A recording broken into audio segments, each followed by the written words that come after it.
This wall is going down. This means war.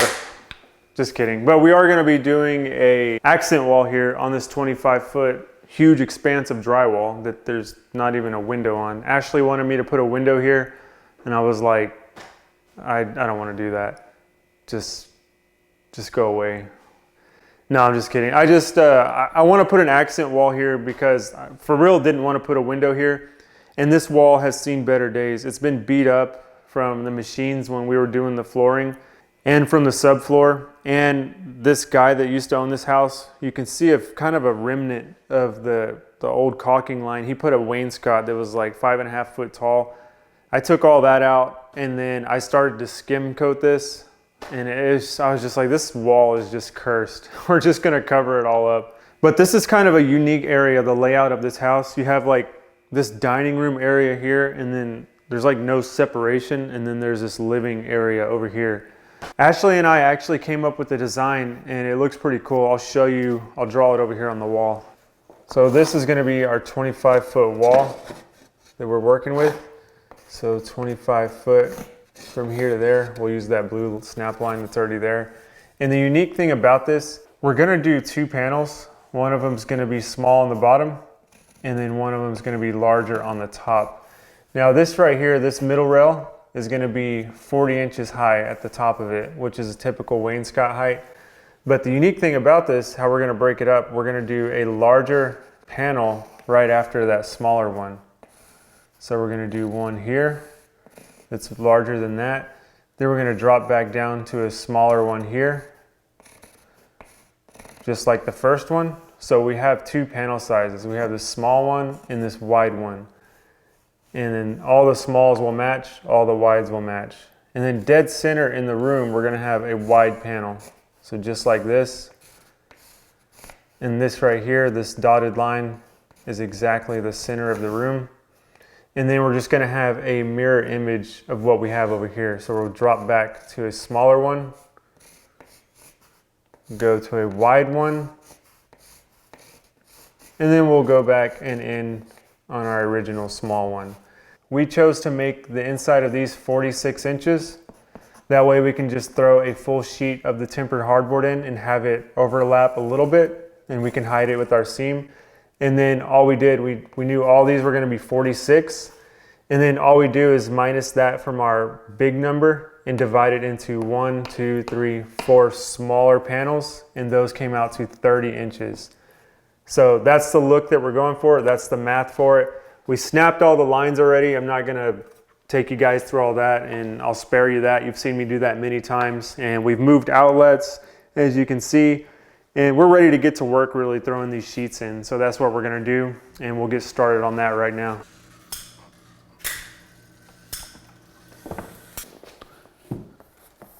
Still? I'm pretty good right there. Okay. Put toe over it.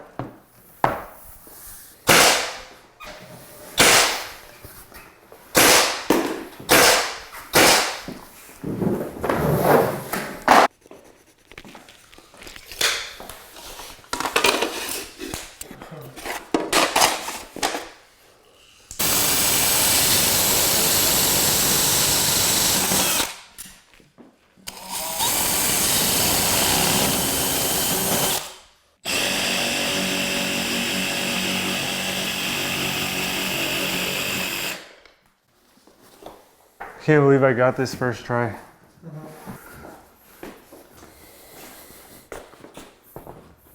Where does it go?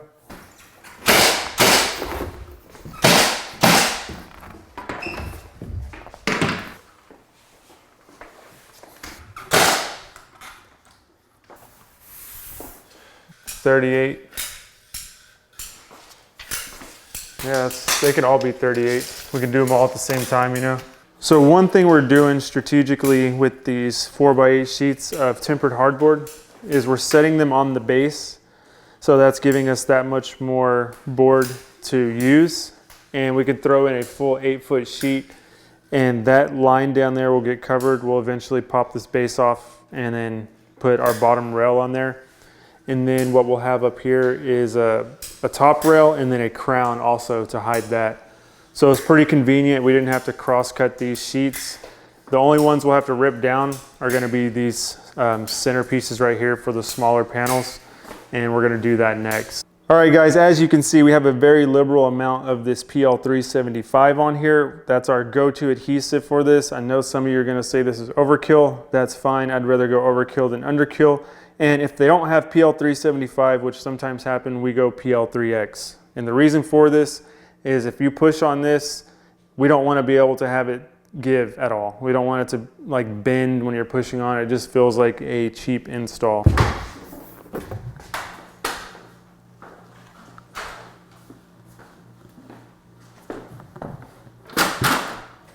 How are you looking on your line? Yeah, pretty low. Yeah.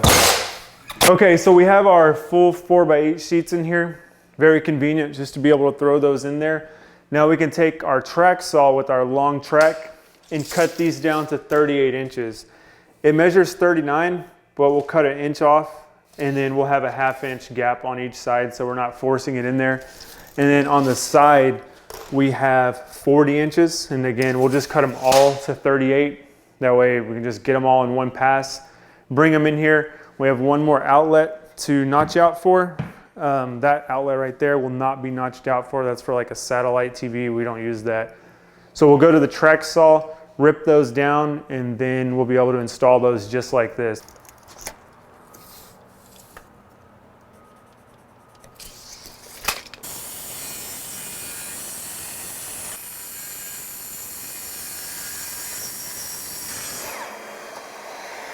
Every time I use this thing, I always say it's probably the best money I've ever spent.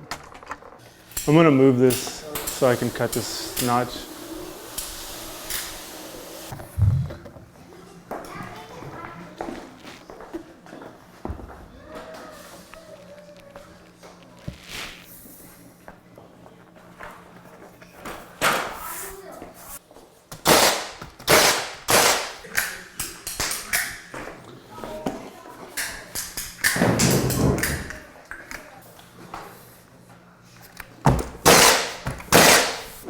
Anytime he has free time, I make him work on the house.